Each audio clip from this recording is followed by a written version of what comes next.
Миний амьдрал тохиолж байгаа их хамгийн их тийм хүндэтгэлтэй өдөр.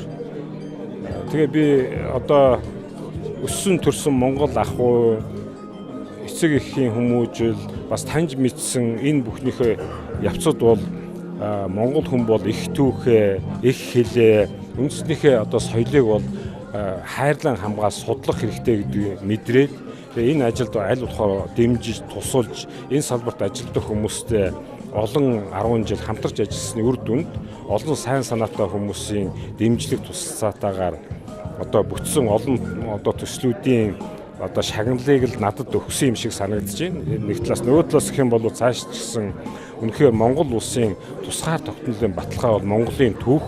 Тэгээд бусдаас ялгарах, ондооших, омогших, монголоороо үлдэх хүчин зүйл бол монгол хэл, монгол соёл. Тэгэхээр бид нар Монгол улс бол өнгөрсөн одоо 3 цагийн хэлхэн дээр оршин тогтнож, мөнхөд оршин тогтно гэж боддог. Тэгээ ялангуяа өнөөдөр ардчлалын үед, даяаршлын үед, цахим одоо хувьсгалын үед, одоо залуу үедээ бид нар их түүхээ, их хэлээ, соёлоо мэдхийн ач холбогдлыг ойлгох юм бол тэд нар маань ихийг бүтээх эрч хүч энергиэр ингэж одоо ангаж сангахгүй байх учиртай гэдгийг хэлэх хэрэгтэй.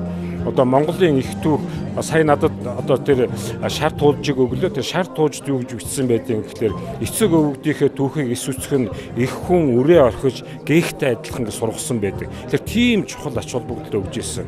Тэгэхээр үнэхээр бид нар Монгол хүн Монголынхаа тусгаар тогтныг хамгаалъя гэх юм бол хүүхдтэй бага болчраас нь бүх шатны сургууль Монголын их түүхийг заах явдал олон талын ач холбогдолтой. Түүх ярихад бол 1940 он хүртэл бол Монголын бүх их дээд сургууль мэргэжил харгалзаа түүх заадаг байсан. Тэгээд дараа нь 40 онд болиулаад сүүлд нь бидний түүхийг засаж гуйуулад бидний тархийг угаадаг байсныг нь ардчлалын ач хуйнаар бид нар тэр гуйсныг нь зас залруулах, бүтэн болгох, бүрэн болгох, үнэн болгох ийм ажил хийх боломж бүрдсэн. Тэгэхээр энэ өнгөрсөн 25 жилийг бас ашиглаж чадсандаа би бас баяртай байна. Залуу үедээ юу гэж харагдав? Залуу үедээ бол ер нь их түүх, хэл соёлоо бол тээгч нь байг, хамгаалагч нь байг, хооч өрийн үрд ингэж дамжуулагч нь байхыг л хүсэн өрөөж байна.